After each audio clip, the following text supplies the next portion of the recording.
Welcome to our channel learn for জ্ঞান। তো এবছর থেকে যারা ক্লাস 11 এ উঠবে মাধ্যমিক পরীক্ষা দিয়েছে তোমাদের রেজাল্ট এখনো পড়েনি, বাট পরীক্ষা কিন্তু ডেট ফিক্স নভেম্বর মাসে পরীক্ষা। আর পরীক্ষা কিন্তু সম্পূর্ণ প্যাটার্ন চেঞ্জ, সম্পূর্ণ নতুনভাবে পরীক্ষা হতে চলেছে, সম্পূর্ণ এমসিকিউ পরীক্ষা হবে, ইন ডিটেলসে পড়তে হবে, সমস্ত সেমেস্টারে আলাদা আলাদা সিলেবাস। তো সেই কারণে তোমাদেরকে এখন থেকে খাটতে হবে যদি ভালো রেজাল্ট করতে চাও। টিউশনি যদি না নিয়ে থাকো কোনো ভয় নেই, মোবাইল আছে, ক্লাসটা অন্তত দেখতে থাকো। বই পাওনি কোনো টেনশন নেই, আমি তোমাদের বইয়ের মাধ্যমে ইন ডিটেলসে সিলেবাস ধরে ধরে ইংলিশ বি, অর্থাৎ তোমাদের ইংলিশ বি যে সেকেন্ড ল্যাঙ্গুয়েজ রয়েছে তার সমস্ত class in details step by step provide করবো সম্পূর্ণ ফ্রি অফ কস্টে।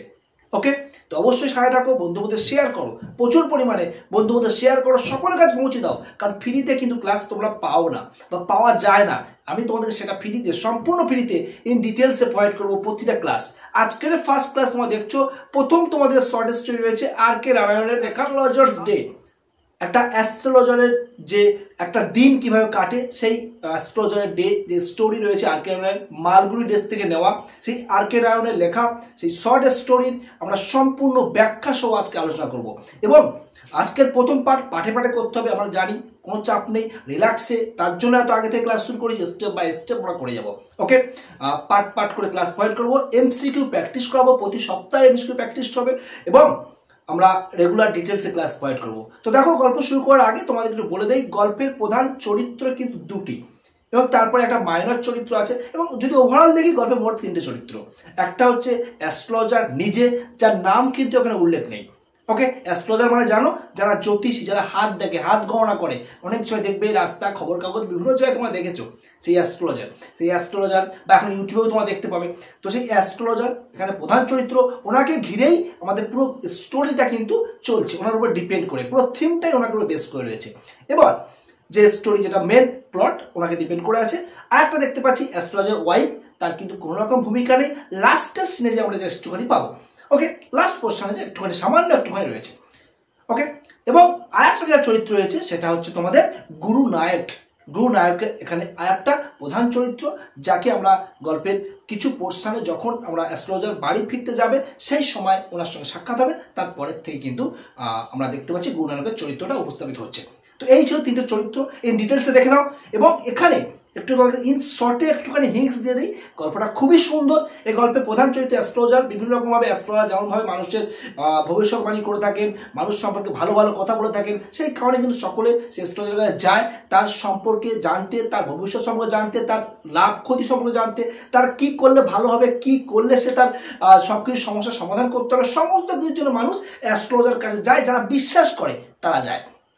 এখানেও ঠিক সেই অ্যাস্ট্রোলজার সেরকমভাবে চলছে, এরকমভাবে যখন সারাদিন তার যে অ্যাক্টিভিটিস সেগুলো আমরা দেখব, এবং সন্ধ্যের পরে যখন তিনি মার্কেট বন্ধ হয়ে যাওয়ার পরে তখন তিনি ফিরবেন, সেই সময় একজন অচেনা ব্যক্তি সেখানে এসে উপস্থিত হবে।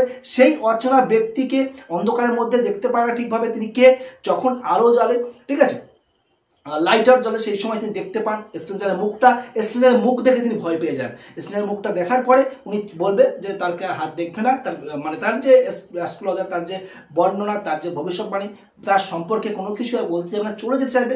বাট একটা বেটের সঙ্গে তাদের মধ্যে চুক্তি হয়েছিল, তার ফলে কিন্তু সেই অ্যাস্ট্রোলজার তাকে দেখতে হয় বাধ্য হয়ে। এবং সেই ব্যক্তি কে ছিল, স্ট্রেঞ্জার ব্যক্তি কে ছিল, এবং কেন তাকে দেখে আমাদের অ্যাস্ট্রোলজার হাত দেখতে চাইছিল না, কেন ভয় পেয়ে গিয়েছিল, চমকে উঠেছিল কেন, সমস্তটা আমরা দেখতে পাবো এই স্টোরির মধ্যে। তো অবশ্যই এই স্টোরিটা সম্পূর্ণ দেখো, বন্ধুদের প্রচুর মানে শেয়ার করো, ফার্স্ট টাইম হলে চ্যানেলটি সাবস্ক্রাইব করতে ভুলবে না। সমস্ত ক্লাস কিন্তু প্রোভাইড করবো free of cost. So let's start. তোমাদের এখানে এই লেখক রিলেটেড বেশি প্রয়োজন নেই, জাস্ট একটু মনে রাখো এটি আর কে নায়ার লেখা, এবং এটি যেখান থেকে নেওয়া হয়েছে এটা মালগুড়ি ডেস, ওনার একটি বিখ্যাত যে স্টোরি কালেকশন, তার মধ্যে এটি লেখা হয়েছিল, এবং এটাই তোমাদের জাস্ট মনে রাখার বিষয়, এবং চাইলে এটা দেখে নিতে পারো একবার। গল্পের শুরুতেই আমরা দেখতে পাচ্ছি, গল্পের শুরুতে আমাদের যে প্রধান চরিত্র যিনি আছেন, প্রধান চরিত্র, এনার কিন্তু নাম কিন্তু এখানে উল্লেখ নেই, ফার্স্টেই বললাম। অ্যাস্ট্রোলজার যিনি আছেন, অর্থাৎ যে জ্যোতিষ, যিনি ওনার যে ডেলি রুটিন, সেই রুটিন অনুযায়ী উনি এভরিডে মিড-ডের পরে আসেন, এবং অর্থাৎ দুপুরের পরে তিনি আসেন, এবং তারপরে কিন্তু যতক্ষণ পর্যন্ত মার্কেট ওপেন থাকে ঠিক সেই রাত পর্যন্ত উনি থাকেন, তারপরে কিন্তু উনি বাড়ি ফিরে যান। ঠিক সেইভাবে রেগুলার রুটিন অনুযায়ী তিনি আজও কিন্তু চলে এসেছেন, এবং আজকের ওনার সেম রুটিন রয়েছে, উনি সেম টাইমে চলে এসেছেন, এবং ওনার যে সমস্ত জিনিস, ওনার যে সমস্ত সরঞ্জাম সব কিছুই ওনার সাথে নিয়ে এসেছেন। তো এখানে দেখতে পাচ্ছ ফার্স্টে আমরা দেখতে পাচ্ছি এখানে পাংচুয়ালি দেখতে পাচ্ছ, ভালো করে আমি ডিটেলসে একটু বলে দিচ্ছি, তোমরা একটু আশা করি বুঝতে পারবে, একটু বুঝে নাও। তো punctually at mid day he opened, অর্থাৎ তিনি সময় মতো চলে এসছেন। He opened his bag and spread out his professional equipment which consist of a dozen of cowrie shells, a square piece of cloth with obscure mystic chart on it, a notebook and a bundle of palmyra written. তো এইবার দেখো এই পর্যন্ত আমি তোমাদের একটু বলে দিই, ভালো করে বুঝে নাও। পাংচুয়ালি যথাসময়ে অ্যাট মিড ডে অর্থাৎ দুপুরের সময়, যে দুপুরের যে সময় উনি আসেন, হি ওপেন, তিনি এসে গেছেন সেখানে, এবং উনি বসেন অ্যাকচুয়ালি তেঁতুল গাছের নিচে, আমরা সেটা পরে দেখতে পাবো। তেঁতুল গাছের নিচে মার্কেটটা যে রয়েছে, সেই মার্কেটে আমরা দেখতে পাবো সেই মার্কেট টাউন হল যেটা রয়েছে সেখানে এসে উনি বসছেন, এবং সেই মার্কেটের সাইডে একটা তেঁতুল গাছের তলায় তিনি কিন্তু বসছেন। তার সমস্ত সরঞ্জাম সুসজ্জিতভাবে সাজিয়ে নিয়ে বসছেন, যেমনভাবে জ্যোতিষীরা থাকে তোমরা দেখেছো, ঠিক আছে। তো তার ব্যাগটা ওপেন করেছেন এবং স্পেড আউট ওনার সমস্ত যে সরঞ্জাম এখানে দেখতে পাচ্ছ স্প্রেড আউট ছড়িয়ে দিয়েছেন, অর্থাৎ মানে এক কথায় কি তিনি পেতে দিয়েছেন ইজ প্রফেশনাল, তার যে পেশাগত যে ইকুইপমেন্ট মানে তার সমস্ত সরঞ্জাম জিনিসপত্র, হুইচ কনসিস্ট মানে রয়েছে, যার মধ্যে কি রয়েছে, আর ডজন অফ কাউরি সেল অর্থাৎ তোমরা জানো 1 ডজন যে কাউরি সেল, কোরি টাইপের সামুদ্রিক একটা থেকে তৈরি, দেখতে পাচ্ছ অন স্ক্রিনে, দেখাবো একটু পরে তোমাদের দেখিয়ে দিচ্ছি। তা কাউরি সেল 1 নম্বর রয়েছে। তারপরে আছে I square piece of cloth, একটা বর্গাকার একটা কাপড় যেটা পেতে দিয়েছেন এবং যেটা বিছিয়ে দিয়েছেন উনি এক কথায়, এবং with obscure mystic chart on it, অর্থাৎ যে স্কোয়ার ক্লোথটা যেটি পেতে দিয়েছেন অর্থাৎ যেটা বিছিয়ে দিয়েছেন তার ওপরে কি রয়েছে, একটা অবস্কিউর, একটা অস্পষ্ট, একটা রহস্যময় একটা যে চার্ট বলতে পারো, ঠিক আছে। তো সেই চার্টটা ওখানে রয়েছে, যে চার্টের মধ্যে আমরা দেখতে পাচ্ছি আর বিভিন্ন নকশা করা, যেমনভাবে অ্যাস্ট্রোলজাররা থাকে, অ্যাস্ট্রোলজাররা বিভিন্ন নকশা, বিভিন্ন গ্রহ নক্ষত্রের যে সমস্ত চিত্র ওনাদের কাছে থাকে সেটা ওনারা বোঝেন, আমি একটু পরে দেখিয়ে দিচ্ছি। তো সেই জিনিসগুলো সেখানে কিন্তু অঙ্কিত রয়েছে, এবং যেগুলোর অর্থ ওনারাই ভালো জানবেন এবং ওনারাই কিন্তু সেইভাবে বিলিভ দেন, এবং সেই বিশ্বাসটা মানুষের রয়েছে, সেই কারণে কিন্তু সেখানে যায় অনেকে। তো সেরকম আমরা দেখতে পাবো এই যখন গল্পটা আসতে এগোবে কিভাবে তার উপার্জন হচ্ছে, কিভাবে সে তার যে অ্যাক্টিভিটি, কিভাবে তার কাজকর্ম তিনি চালিয়ে যাচ্ছেন এই মার্কেটের মধ্য দিয়ে। আর কি রয়েছে, আর একটা নোটবুক রয়েছে সঙ্গে, and a bundle of permanent rating, অর্থাৎ একটা বান্ডেল যে রয়েছে সেটা হচ্ছে সেই তাল পাতাতে খোদাই করা থাকে না, লেখা থাকে বিভিন্ন রকম তোমার সাংস্কৃতিক যে সমস্ত শ্লোক থেকে শুরু করে বিভিন্ন রকম যে তথ্যগুলো লেখা থাকে অ্যাস্ট্রোলজারদের, সেগুলো কিন্তু তার উপরে লেখা রয়েছে, সেইগুলো কিন্তু উনি নিয়ে সেখানে বসে পড়েছেন, এবং ওনার সেই জিনিসগুলো সরঞ্জামগুলো একটু দেখে নাও। এবার আমি এটা দেখাচ্ছি, একটু দেখে নেবে ভালো করে, আশা করি বুঝতে পারবে। এখানে দেখো, এখানে দেখতে পাচ্ছ, এখানে একটা তোমাদের সুবিধার্থে একটা ছবি আমি এখানে দিয়েছি। তো এই দেখতে পাচ্ছ ওনার সমস্ত সরঞ্জাম, এটা জাস্ট একটা ছবি মনে করা, যে এটা দেখতে পাচ্ছ একটা পলিথিন রয়েছে, তো এটা ঠিক নয়, ঠিক যে জিনিসটা পেতে রয়েছে একটা ছবিটা দেখতে পাচ্ছ ঠিক সেমভাবে এইভাবে কিন্তু উনি বসে পড়েছেন সমস্ত সরঞ্জাম সাজিয়ে নিয়ে। সঙ্গে কি আছে, প্রথমে দেখলাম কাউরি সেল, ঠিক আছে, অর্থাৎ কোরি টাইপের যে সামুদ্রিক যে সমস্ত পাওয়া যায় সেই জিনিসগুলো নিয়ে তিনি বসেছেন। একটা নোটবুক রয়েছে, খেয়াল রাখবে, আর একটা মিস্টিক যে চার্ট, সেই চার্ট রয়েছে। চার্টটা কোথায় রয়েছে, চার্টটা রয়েছে কিন্তু তোমরা খেয়াল রাখবে, চার্টটা রয়েছে কোথায়, চার্টটা রয়েছে এই যে স্কোয়ার পিস অফ ক্লথ রয়েছে, ক্লথের মাঝখানে দেখতে পাচ্ছ এই চার্টটা কিন্তু রয়েছে। আর তার সঙ্গে দেখতে পাচ্ছ বান্ডেল অফ পার্মানেন্ট রাইটিং, এই খোদাই করা জিনিসগুলো এখানে রয়েছে। তাহলে এই 4টে জিনিস এখানে কিন্তু রয়েছে। এখান থেকে কিন্তু এমসিকিউ পরীক্ষা হবে, তো অবশ্যই তোমরা খেয়াল রাখবে কি কি এখানে তোমরা পেলে, এবং স্টেপ বাই স্টেপ সমস্তই কিন্তু খাতায় নোট ডাউন করতে থাকবে। কোনো রকম কোয়ারিজ থাকলে অবশ্যই কমেন্ট করবে। আশা করি এটা বুঝতে পেরেছো।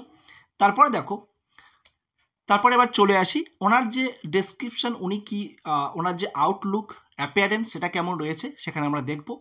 His forehead watch resplendent with secret ash and vermilion, and his eyes sparkle with sharp abnormal gleam, which was really an outcome of a continual searching look for customer, but which his simple client took to be a prophetic light and felt comfortable. ওকে, এইবার যে বিষয়টা দেখো এখানে খুবই interesting একটা part. খুবই interesting. এখানে তার যে আমরা দেখতে পাচ্ছি ওনার যে কপালে, আমরা জানি যে সমস্ত মানুষ এই সমস্ত কাজের সঙ্গে জড়িত, ওনার বিজনেসটা কন্টিনিউ করতে গেলে ওনার যে আউটলুকটা কিন্তু খুবই অ্যাট্রাকটিভ হতে হবে, যাতে মানুষরা তার প্রতি আকৃষ্ট হয়, সাধারণ মানুষরা তার দৃষ্টি দেখে আকৃষ্ট হয়, তাদের মধ্যে একটা বিশ্বাস জায়গা, বিলিফের জায়গা তৈরি হয় যে না, এই মানুষটি অনেক কিছু জানে, এই মানুষটি আমাদের ভবিষ্যৎ সম্পর্কে বলতে পারবে, এই মানুষটি আমাদের যে সমস্ত প্রবলেম, সেই প্রবলেমের সলিউশন দিতে পারবে। অর্থাৎ তার দিকে তাকিয়ে ওনার প্রতি যে বিশ্বাসটা জন্মাবে মানুষের প্রতি, তার কি দেখে, তার আউটলুক দেখে, তার অ্যাপিয়ারেন্স দেখে, ঠিক আছে।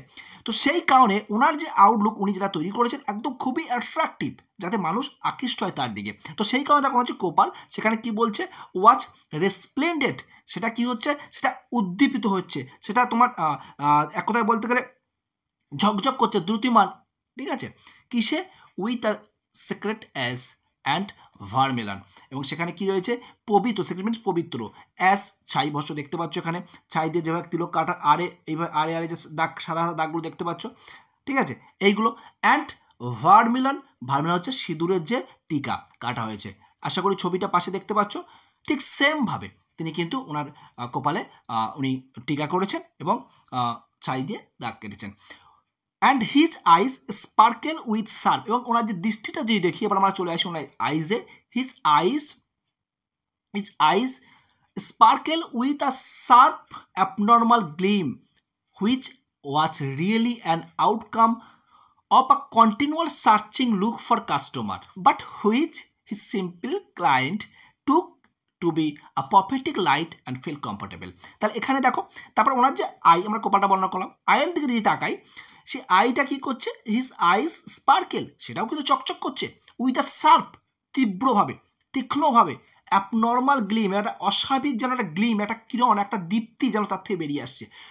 তার অরিজিনাল কারণটা এখানে লেখক কি বলছেন, কি কারণে এমনটা হচ্ছে, which was really outcome of a continual searching, তাহলে যেটি আসলে রিয়েলি মানে বাস্তবে বা সত্যিকারের কারণটা কি এখানে ছিল, অ্যান আউটকাম, কিসের ফল, আর কন্টিনিউয়াল সার্চিং লুক, এই সার্চিং লুক মানে অনুসন্ধান, আর ফর মানে কাস্টমার, ঠিক আছে, কন্টিনিউয়াল মানে ক্রমাগত, তাহলে এটা কি, যে কন্টিনিউয়াল যে অনুসন্ধান করে চলেছে কাস্টমারদের জন্য, তার জন্যই এই যে দৃষ্টিটার আসলে তিনি কিন্তু প্রকাশ করছেন, অর্থাৎ এটাই তার অরিজিনাল রিজন। তার এদিক ওদিক করে তিনি দীপ্তভাবে উনি উজ্জ্বল দৃষ্টিতে তাকিয়ে রয়েছেন, তার একটাই কারণ, তিনি কিন্তু অনুসন্ধান করছেন, খুঁজছেন, ওনার কাস্টমার খুঁজছেন।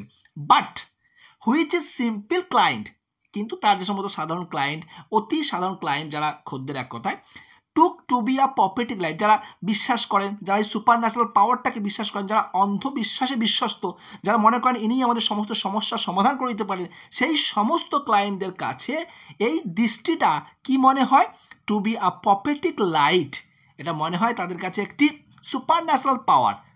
প্রফেটিক মিনস হচ্ছে ভবিষ্যৎবাণী, যেটা যারা কী করতে পারে, ভবিষ্যৎবাণীপূর্ণ একটা আলো, যেটা ওনার সুপার ন্যাচারাল পাওয়ারের উপরে নির্ভর করে আছে, অর্থাৎ ওনারা কিন্তু সুপার ন্যাচারাল পাওয়ার এনার মধ্যে খুঁজে পাচ্ছেন। অ্যান্ড ফেল্ট কমফর্টেড, অর্থাৎ তারা অনুভূতি করছে, কি অনুভূতি করছে, কমফর্ট, স্বস্তি, স্বাচ্ছন্দ্য বোধ করছে তারা ওই দৃষ্টির দিকে তাকিয়ে তাদের মধ্যে বিলিফটা জেগে উঠছে যে না, ইনি আমাদের সমস্যার সমাধান করে দেবেন, ঠিক আছে।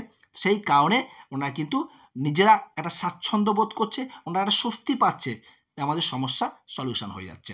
ওকে, এখানে আমরা কি পেলাম, ফর হেড, এখানে আমরা দেখতে পেলাম যে টপিকগুলোর খেয়াল করবে, ওনার ছাই এবং ভার্মিলান যে সিঁদুরের তিলক, আই স্পার্কেল করছে, আর বিয়ার্ড অ্যান্ড হেডের পার্টটা আমরা পরের পার্টে দেখে নিচ্ছি। দেখো, তারপরে ওনার যে আয়ের যে অংশটা এখানে দেখো, power of his eye was considerably enhanced by their position place, as they were between the painted forehead and the dark whisker which streamed down his cheek even, আচ্ছা এই পর্যন্ত বলি তোমাদেরকে। এবার দেখো, তার ওনার যে চোখের যে ক্ষমতা, পাওয়ার, অর্থাৎ যে আমরা বলছি দীপ্তিময়তা, চোখের যে দৃষ্টিশক্তি দেখতে পাচ্ছ কত তীক্ষ্ণ দৃষ্টি, তো সেই তীব্র দৃষ্টিটা ওয়াজ কনসিডারেবলি, বিশেষভাবে, যে কনসিডারেবলি করা হচ্ছে এখানে, তো বিশেষভাবে বা যথেষ্ট পরিমাণে আর কি, অ্যাকচুয়ালি এটা কি বৃদ্ধি করছে, এই দৃষ্টির ক্ষমতাটা, চোখের যে ক্ষমতা, the power of his eyes, এই চোখের যে ক্ষমতাটা কনসিডারেবলি, এটা বিশেষভাবে বিশেষভাবে বা যথেষ্ট পরিমাণে এনহান্সড বৃদ্ধি হচ্ছে বাই দেয়ার পজিশন, অর্থাৎ কি তার যে অবস্থান, এই চোখ দুটির যে অবস্থান, চোখ দুটি যে দেখতে পাচ্ছ কোথায় রয়েছে, আমরা দেখতে পাচ্ছি ওনার ফরহেড এবং ওনার যে বিয়ার্ড তার মাঝে রয়েছে, এবং সেই দুটো জিনিস, এপাশে রয়েছে বিয়ার্ড, এপাশে রয়েছে ওনার ফরহেডের সে সমস্ত তিলকে অঙ্কিত ওনার ফরহেড, সেই দুটো জিনিস কিন্তু এই চোখের যে ক্ষমতা এটাকে আরও বৃদ্ধি করে দিচ্ছে, সেটাই এখানে বলছেন। অ্যাস, কারণটা কি, অ্যাস দে মিনস এখানে আইসের কথা বলছে, they were between the painted, তারা কোথায় রয়েছে, দে ওয়ার বিটুইন, মাঝে রয়েছে, দ্য পেন্টেড ফরহেড, যেটা আমরা বললাম, অর্থাৎ ওনার যে কপাল যেখানে তিলক কটা রয়েছে তার মাঝে, তার এবং দ্য ডার্ক হুইস্কার বলতে এখানে তার যে থিক দাড়ি বা গোপ যেটা রয়েছে, যেটা কিনা হুইচ স্টিম মানে কোনো কিছু প্রবাহিত হয়ে যাওয়া, কোনো কিছু যে আমরা নদীর যে জল প্রবাহিত হয় না সেটা বলছি, মানে এখানে দাড়িটা এমন এতটাই ঘন, সেটা কিন্তু দেখে মনে হচ্ছে তার গালে পুরো মুখটাই আর কি সে দাড়িতে ভর্তি হয়ে আছে, পরিপূর্ণ একদম ভর্তি দাড়ি, আর মাথায় তিলক রয়েছে, এবং তার মাঝে চোখ দুটো, মনে হচ্ছে সেই চোখের যে ক্ষমতা সেটা আরও বেশি আকর্ষিত বা আরও বেশি তার যে ক্ষমতা সেটাকে যেন বাড়িয়ে তুলছে এই দুটো জিনিস। কোন জিনিসটা, তার এই কপাল আর তার এই বিয়ার্ড, যেটার মাধ্যমে তার এই দৃষ্টিটা আরও যেন বেশি মানে ফলশ্রুত হচ্ছে, বেশি আকৃষ্ট করছে তার ক্লায়েন্টদেরকে। কেন দেখো, ইভেন তোমার কি বলছো, even a half wit eyes would sparkle in such a setting. এরপরে লেখক বলছেন দেখো, ইভেন এমনকি হাফ উইট বলতে একটা স্টুপিড পার্সন, যারা নির্বোধ বলতে পারো, যাদের দৃষ্টিশক্তির মধ্যে কোনো রকম ইন্টেলিজেন্স দেখতে পায় না, সেই সমস্ত স্টুপিড পার্সন যারা রয়েছে, সেই স্টুপিড যেটা নির্বোধ বোকার মতো যে সমস্ত দৃষ্টি, সেই সমস্ত দৃষ্টি যাদের অর্ধবুদ্ধি সম্পন্ন, হাফ উইট স্টুপিড আর কি, হাফ উইট সেই অর্ধ বুদ্ধি সম্পন্ন যারা রয়েছে, সেই সমস্ত চোখগুলোও চকচক করবে, স্পার্কেল চকচক করবে ইন সাচ এ সেটিং। এরকম যদি তাকে ওপরে কপালে এবং দাড়ি এরকম সুন্দরভাবে সেট করে দেওয়া হয়, একটা অর্ধ বুদ্ধিসম্পন্ন বা স্টুপিড সে সমস্ত আইসগুলোও কিন্তু চকচক করবে। সেখানে তো ইনি এত ইন্টেলিজেন্ট, উনি এত বুদ্ধিমান, যিনি কিনে এই বিজনেসটাকে কন্টিনিউ করছেন। ওকে, অ্যাস্ট্রোলজারের প্রশংসা কিন্তু এখানে করে দেওয়া হলো, উনি কীরকমভাবে ওনাকে নিজেকে এখানে উপস্থাপিত করছেন। তারপরে দেখো, ওকে চলো নেক্সট আমরা তার পরের লাইন দেখি।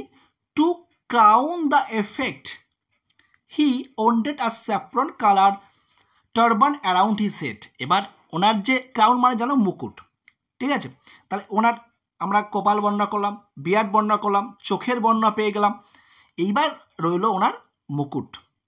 টু ক্রাউন দ্য এফেক্ট, অর্থাৎ তার মাথায় যে যদি মুকুটের মতো একটা প্রভাব বিস্তার করতে হয়, সেই কারণে সেই এফেক্টটা ফেলার জন্য তিনি কি করলেন, হি ওন্ড আ স্যাফরন কালার, যে গেরুয়া কালার যা দেখতে পাচ্ছ, সেই কালারের একটি টারবান পাকড়ি অ্যারাউন্ড হিসেবে তার মাথার জড়িয়ে রেখেছেন বা মাথায় দিয়ে রেখেছেন।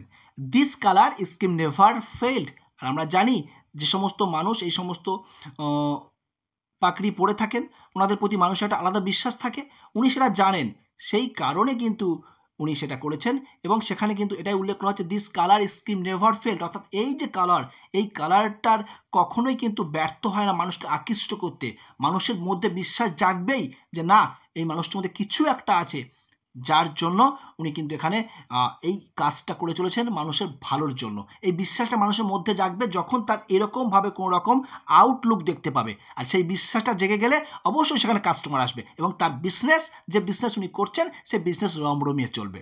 ওকে, এবং ইনি কিন্তু অ্যাকচুয়ালি কিন্তু যে অ্যাস্ট্রোলজার ছিলেন প্রথম জীবন থেকে নয়, ঠিক আছে, উনি কিন্তু অ্যাস্ট্রোলজার ছিলেন না, আমরা লাস্টের দিকে দেখব, ঠিক আছে, উনি অ্যাস্ট্রোলজার ছিলেন না, উনি ওনার অন্য একটা গ্রাম থেকে চলে এসে এখানে তিনি জীবনযাপন করছেন একটা সমস্যার জন্য, সেই সমস্যাটা আমরা লাস্টে জানতে পারবো।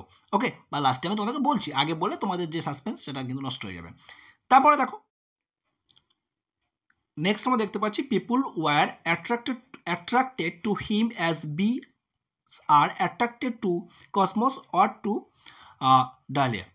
তো এখানে আমরা দেখতে পাচ্ছি দ্য পিপুল আর অ্যাট্রাক্টেড, এই সমস্ত মানুষজন যারা আছেন সেখানে, যারা সেখানে উপস্থিত হচ্ছেন সেই মার্কেটে, তো সেই সমস্ত মানুষজন অ্যাট্রাক্টেড, ওনার প্রতি আকৃষ্ট হচ্ছেন এমনভাবে যেমনভাবে একটা মৌমাছি বা মৌমাছিরা আকর্ষিত হয় কসমস মানে স্টার অ্যান্ড ডালিয়া ফ্লাওয়ার্স। তাহলে সেই সমস্ত জিনিসের প্রতি, ফ্লাওয়ারের প্রতি যেভাবে পতঙ্গরা আকৃষ্ট হয়, মৌমাছি যেভাবে আকৃষ্ট হয়, ঠিক সেমভাবে যেন মানুষগুলো তার প্রতি আকৃষ্ট হচ্ছে। এটা নর্মাল একটা বিষয়।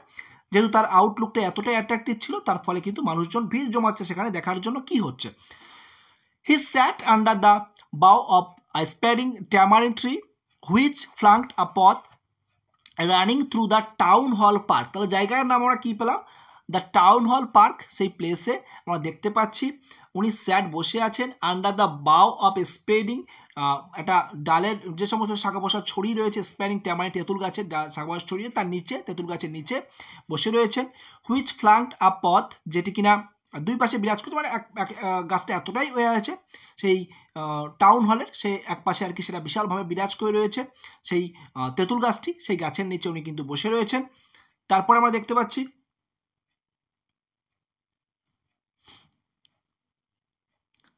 ইট ওয়াজ আ রিমার্কেবল প্লেস। এই প্লেসটা কিন্তু খুবই সিগনিফিকেন্ট, একটা তাৎপর্যপূর্ণ একটা জায়গা ইন ম্যানি ওয়ে, বিভিন্ন দিক থেকে, শুধুমাত্র একটা দিক নয়, বিভিন্ন দিক থেকে এই জায়গাটার গুরুত্ব আছে, খুব সুন্দর। কেন গুরুত্বপূর্ণ? দেখো এখানে কিছু টপিক এখানে তুলে ধরেছে, এবং সেইগুলো বলার আগে তোমাদেরকে আমি একটু জিনিস দেখিয়ে দেই। দেখো এখানে যে বিষয়টা আছে, এখানে আমি তোমাদেরকে একটুখানি জাস্ট একটু দেখিয়ে দেই। এখানে যে প্লেসটা উনি বসে রয়েছেন কোথায়? ট্যামারিন্ড ট্রির নিচে। প্লেসটা হচ্ছে টাউন হল, প্লেসটা রিমার্কেবল প্লেস, এবং এই প্লেসটা সার্জিং ক্রাউড, অর্থাৎ এখানে কিন্তু অটোমেটিক্যালি যে ক্রাউড, যে ভিড়, সেটা কিন্তু মুভিং ফরওয়ার্ড, অটোমেটিক্যালি ক্রমবর্ধমান বাড়তেই চলেছে, ঠিক আছে। ট্রেড, সেখানে ব্যবসা রকম চলছে সব কিছু। ভেরিয়াস অকুপেশন, এর পাশাপাশি অনেক রকম সেখানে কাজ হয়, যেমন এখানে মেডিসিন প্রফেশন রয়েছে, মেডিসিন সেলার, কেউ মেডিসিন বিক্রি করছে, কেউ চুরি করা যে হার্ডওয়্যার জিনিসপত্র, হার্ডওয়্যার বলতে সেই বিভিন্ন ধাতুর যে জিনিসপত্র, লোহা হতে পারে, তামা, সেখানে ধাতুর জাঙ্ক, বিভিন্ন ওয়েস্টেড প্রোডাক্ট, জাঙ্ক যেগুলো আর কি, যেগুলো বর্জ্যপথ বা বর্জ্য নয়, ঠিক আবর্জনা, পুরনো জিনিস যেগুলো আর কি। ম্যাজিশিয়ান, জাদুকর, কেউ জাদু দেখাচ্ছেন। অকশনার অফ চিপ ক্লথ, কেউ সস্তা মূল্যের কাপড় বিক্রি করছেন অকশন করে, ওকে। আর ভেন্ডার রয়েছে যে কিনা ভাজা বাদাম বিক্রি করছে, ঠিক আছে। এগুলো তোমাদের এমসিকিউ জন্য লাগবে, বলে দিলাম। এবার দেখো তাহলে এইটা remarkable, it was remarkable place in many way, বিভিন্ন দিক থেকে। কারণ দেখো আর surging crowd was always moving up and down the narrow road from morning till night. তাহলে এই যে সার্জিং ক্রাউড, সার্জিং মিনস হচ্ছে মুভিং ফরওয়ার্ড, ক্রমবর্ধমান ভিড়, যেটা ক্রমবর্ধমান, সার্জিং মানে মুভিং ফরওয়ার্ড, ক্রমবর্ধমান, বেড়েই চলেছে ভিড়টা, অলওয়েজ সর্বদা, মুভিং আপ ডাউন, অটোমেটিক্যালি বাড়ছে কমছে, এরকম হচ্ছে আর কি। দিস ন্যারো রোড, এই যে সরু রাস্তা, সেই রাস্তাতে মর্নিং টিল নাইট, অর্থাৎ দোকানপাট রয়েছে, মানুষের ভিড় হচ্ছে, সেই কারণেই কিন্তু উনি ওখানে সেই ওনার যে বিজনেস সেটা কিন্তু খুলে বসেছেন astrologer, okay. A variety of traders and occupation was represented all along its way. তাহলে এখানে দেখতে পাচ্ছি আমরা বিভিন্ন রকম ব্যবসা থেকে শুরু করে বিভিন্ন রকম পেশা আমরা দেখতে পাচ্ছি এখানে এই মার্কেটের মধ্যে বিভিন্ন রকমভাবে সেটা কিন্তু রাস্তার পাশে আমরা দেখতে পাচ্ছি উপস্থাপিত হচ্ছে। মেডিসিন সেলার কী কী রয়েছে আমি তোমার ছকের মাধ্যমে দেখিয়ে দিলাম। মেডিসিন সেলার আছে, একটু দেখে নাও। এখানে মেডিসিন সেলার আমরা দেখতে পাচ্ছি, যেটা দেখালাম। Seller of stolen hardware and junk, অর্থাৎ যারা যে চুরি করা স্টুডেন্ট, হার্ডওয়্যার চুরি করা যে সমস্ত ধাতুর জিনিসপত্র বিক্রি করে, হার্ডওয়্যারের জিনিসপত্র, পুরোনো জিনিসপত্র বিক্রি করে। ম্যাজিশিয়ান রয়েছেন, জাদুকর রয়েছেন, জাদু দেখাচ্ছেন। অ্যান্ড অ্যাবভ অল, সর্বোপরি এখানে অ্যান্ড অকশনার অফ চিপ ক্লথ রয়েছেন, অর্থাৎ একটা অকশান করে উনি কিন্তু চিপ, যে সস্তা মূল্যের যে সমস্ত কাপড় সেগুলো কিন্তু বিক্রি করেন অকশান করে। অকশান মানে জানো, যেগুলো হচ্ছে তোমার ওই কী বলে ওটাকে, নিলাম করা আর কি, নিলাম করে বিক্রি করে। হু ক্রিয়েটেড, এবং যিনি কিনা যে অকশান করে বিক্রি করছেন, who created enough din all day to attack the whole town, এবং তিনি কি করছেন, ক্রিয়েট করছেন যথেষ্ট পরিমাণ, ডিন মানে লাউডলি, উচ্চ স্বরে চিৎকার করে উনি কিন্তু ওনার যে জিনিসপত্র সেগুলো সেল করছেন। তার ফলে সেই চিৎকারটাই কিন্তু অ্যাট্রাক্ট করছে হোল টাউন, সমস্ত শহরের মানুষকে কিন্তু আকৃষ্ট করছে তার কাছে আসার জন্য। সবাই কিন্তু তার কাছে আসে দেখার জন্য কি হচ্ছে এখানে, ওকে। অর্থাৎ পোশাক অকশান করে কিন্তু সেল করছেন সস্তা মূল্যের পোশাকগুলোকে। তারপরে next to him in vociferousness came a vendor of fried groundnut who gave his ware a fancy name each day, calling it calling it Bombay ice cream. One day on the next Delhi almond, and on the third Raja's delicacy, and so on and so forth. Okay, তো and people flocked to him. এবার দেখো তারপরেই ওনার যিনি auction করে chip product sell করছেন, ওনার পরে আমরা কাকে দেখতে পাচ্ছি, ওনার পরে দেখতে পাচ্ছি একটা ভসিফিরাসনেস, একটা লাউডলি নয়েসলি, লাউড এবং নয়েসলি উচ্চ চিৎকার করে একটা ভেন্ডার, একটা বিক্রেতা দেখতে পাচ্ছি, যিনি কী বিক্রি করছেন, ফ্রাইড ভাজা যে চীনা বাদাম বলতে পারো, গ্রাউন্ড নাট বাদাম, যে চীনা বাদাম, সেই চীনা বাদাম বিক্রি করছে।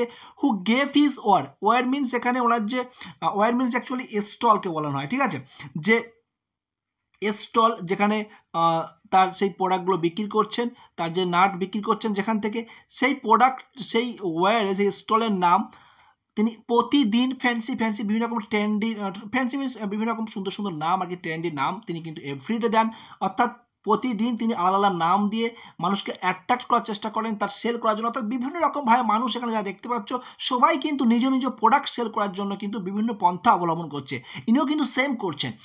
কলিং ইট, কখনো কখনো এটাকে কি বলছে, বোম্বে আইসক্রিম বলে, ঠিক আছে, চিৎকার করে ডাকছে আও আও আও, লেলো লেলো, এরকমভাবে ডেকে আর কি, যেভাবে ডাকে আর কি সেমভাবে। ওয়ান ডে একদিন দিচ্ছে দিল্লি আলমন্ড, ঠিক আছে, দিল্লির আলমন্ড বলে কখনো কখনো নাম দিচ্ছে, আবার কখনো কখনো দিচ্ছে রাজা ডেলিকেসি, ঠিক আছে, কখনো কখনো সে রাজা ডেলিকেসি বলে নাম দিয়ে কিন্তু এরকমভাবে অ্যান্ড সো অন, আরও অন্যরকম বিভিন্ন ভিন্ন নাম দিয়ে তিনি কিন্তু আকৃষ্ট করার চেষ্টা করছেন। তাহলে আমরা তিনটে নাম এখানে পেলাম, এক হচ্ছে ফার্স্ট বোম্বে আইসক্রিম, দুই হচ্ছে তোমার ডেলি আলমন্ড, আর তিন হচ্ছে রাজাস ডেলিকেসি। ওকে, তো এইভাবে কিন্তু ভিন্ন ভিন্ন কিন্তু নাম দিচ্ছেন কে, যিনি ভেন্ডার অফ ফ্রাইড গ্রাউন্ড নাটের যিনি বিক্রেতা। ওকে, এবং তার ফলে কিন্তু সেখানে পিপুল ফ্লক টু হিম, এবং তার ফলে আমরা সেখানে দেখতে পাচ্ছি মানুষের যে ভিড় সেখানে কিন্তু জমছে, ফ্লক টিম, তার কিন্তু ভিড় বাড়ছে, সেখানে কিন্তু ক্রাউড হচ্ছে, মানুষজন জমায়েত করছে দেখার জন্য। ওকে, তারপরে আমরা দেখতে পাচ্ছি এখানে a considerable portion of this crowd dallied before the astrologer true.